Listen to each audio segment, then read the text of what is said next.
The film takes us back many years into the past. We are introduced to a man named Friend. He is a weather observer, not a weather forecaster. The government wants detailed information about the weather on a remote island. They select Friend and send him there so the island's weather can be recorded for an entire year. Friend is transported to the island by ship. His duty is to report the weather conditions regularly to the government. A small house is prepared for him, where he is expected to live alone for 1 year. On the island, he notices a lighthouse. Friend and the ship's captain head toward it together. Inside the lighthouse, they meet a man who lives there. His name is Gruner. The captain asks Gruner about the previous weather observer. Gruner says the man became ill and died. When asked about the body, Gruner explains that the man went outside while sick and never returned. He believes the man may have drowned in the sea. After this conversation, the captain prepares to leave the island. Before departing, he gives Friend a gun. He warns him that the island is dangerous and tells him to be careful. Friend settles into his house on the island. Inside, he discovers the diary of the previous weather observer. The diary contains sketches of the lighthouse and drawings of strange creatures. Friend assumes the man must have been lonely and imagined such things. He later falls asleep and begins his work the next morning. One night, Friend feels that someone is outside his door. When he checks, he sees a hand sliding under the door. The hand looks unnatural, like that of a strange creature. Terrified, Friend runs to the basement and hides there all night. In the morning, he steps outside and notices unusual footprints. The footprints lead from his house toward the sea.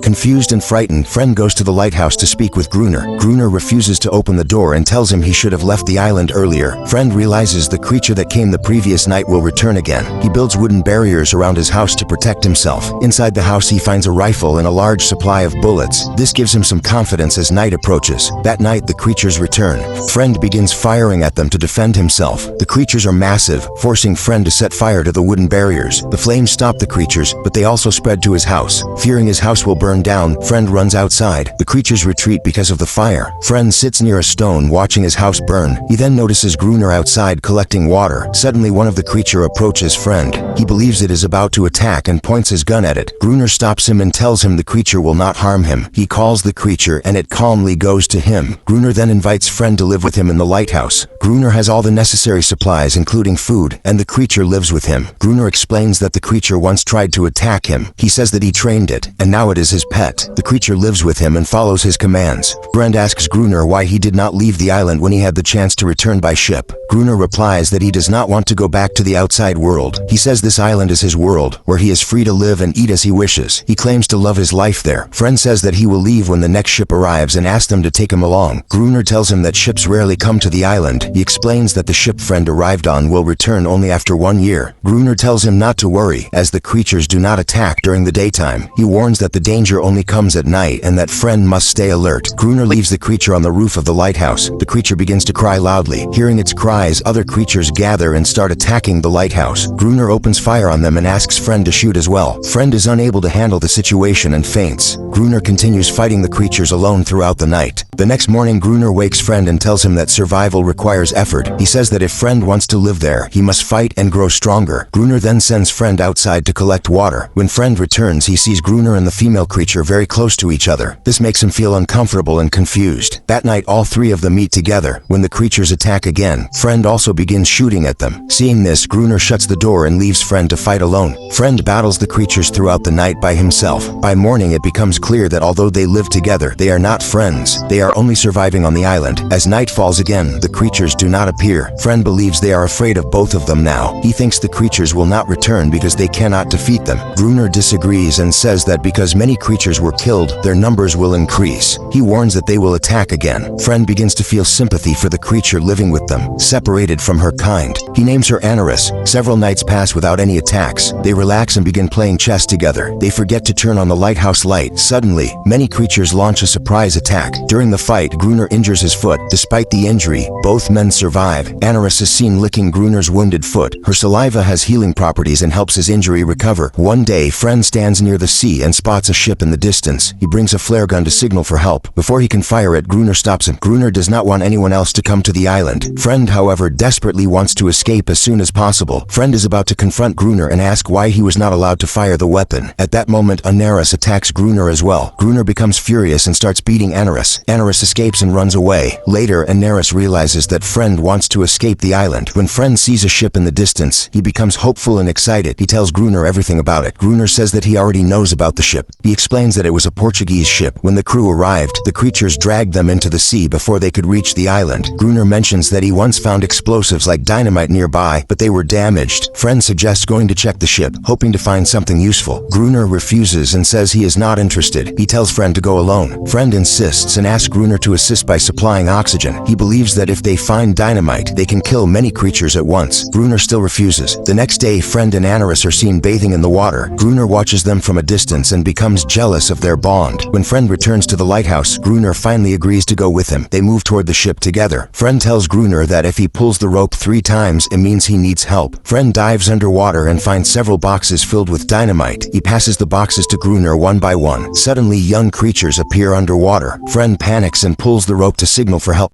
Gruner ignores the signal and does not help him. Friend saves himself by loosening his gear and swimming back to the surface. They leave the area and take the dynamite with them. Back at the lighthouse, they place the explosives around it. However, an entire week passes and no creatures appear. The island begins to grow colder and snowfall starts. Gruner becomes obsessed with killing all the creatures before winter fully arrives. He waits impatiently, hoping they will come so he can use the dynamite. Anger builds inside him as he wonders what kind of game the creatures are playing. In his rage, Gruner goes toward the female creature with the intent to kill her. Friend stops him in time. Gruner, driven by jealousy, questions why Friend has become so close to her. To lure the creatures, Gruner brings Anaris to the roof of the lighthouse. He forces her to scream and cry so her kind will hear her. Her cries echo across the island and the creatures begin to arrive. As the creatures attack, Friend retreats toward the roof of the lighthouse. Gruner detonates the dynamite. All the creatures are killed in the blast. Both Friend and Gruner are injured as well. When they search for Anaris, she is nowhere to be found. She has already left the area. The next day, Anaris returns with many other creatures. At this moment, Friend realizes that the creatures never wanted to fight. They only wanted peace. They attacked only because Gruner tried to kill them. Gruner arrives and points his gun at Anaris. He orders her to go inside the lighthouse. Anaris, angered by the death of her kind, refuses to obey. She stands still and stares at him with rage. Gruner loses control and starts speaking irrationally. He then goes back inside the lighthouse. Outside, Friend gives a small bone-made ship to one of the creature's children. The child looks at the ship with curiosity. Suddenly, Gruner shoots the child, killing it instantly. Night falls and all the creatures return to the sea. When Friend enters the lighthouse, he confronts Gruner. A heated argument breaks out between them. Gruner is about to kill Friend. At that moment, Friend calls him by his real name. He reveals that he knows the truth. He says that Gruner was the original weather observer who came before him. He was the same man Gruner claimed had died. Gruner is shocked because he never wanted his identity exposed. If discovered, he would have been taken back from the island. His mind is already unstable. In a broken state, he runs outside the lighthouse. The creatures surround him and kill him. Friend is now completely alone on the island. He lives there for an entire year. Later, a ship arrives with the captain and several people. A new weather observer is also with them to replace Friend. Friend's condition is terrible. His hair and beard have grown long. The newcomers mistake him for Gruner, the lighthouse keeper. Friend remains silent and does not reveal his true identity. When they ask about Friend, he gives the same answer Gruner once gave. He says that Friend became sick and died. Friend begins to feel the same way Gruner once did. He lives there in peace without interference. He grows attached to this life and does not want to leave. The captain orders a search of the area. At that moment, we see Anaris running and jumping into the ocean. This confirms that Anaris and Friend were living together. There was no one left to disturb them. Friend chooses to stay on the island. The movie ends here. If you enjoyed this full movie explanation, make sure to like the video, subscribe to the channel for more movie explanations like this, share this video with your friends who love mystery and survival stories, and comment below your favorite part of the movie.